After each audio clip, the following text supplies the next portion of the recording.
Genetic carrier screening is a blood test that we take from both partners with the ultimate goal of seeing if they share a recessive genetic condition. A recessive genetic condition is one in which you have a copy of the gene that is normal and a copy of the gene that is abnormal.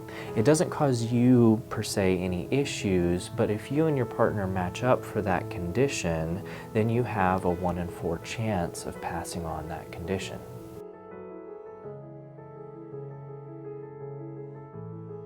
We recommend that both men and women be tested, primarily because the ultimate goal of this is to determine whether or not they share any risk of their offspring having that condition.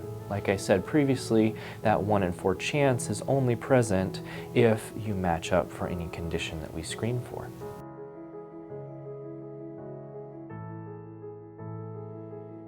If you and your partner match up for any recessive genetic condition, then there is a statistical chance of your offspring having that condition. That statistics is 1 in 4, or 25% of any future pregnancies have the possibility of being affected by that condition.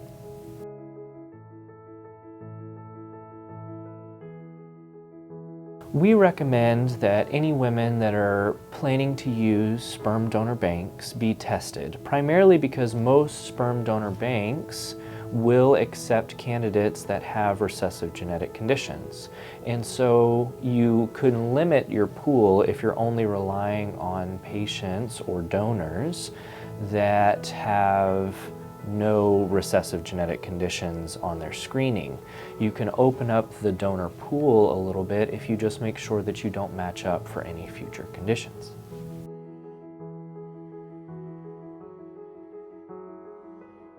So the reason why this has become more standard of care in our arena is because there is something that we can do about it. If we know that you and your partner match up for a particular condition and you want to avoid passing on that condition, through in vitro fertilization, we can design a probe that looks at that specific genetic condition and screen out any embryos that might be carriers for that condition, but also those that are affected by that condition, so that we can avoid a pregnancy affected by that condition.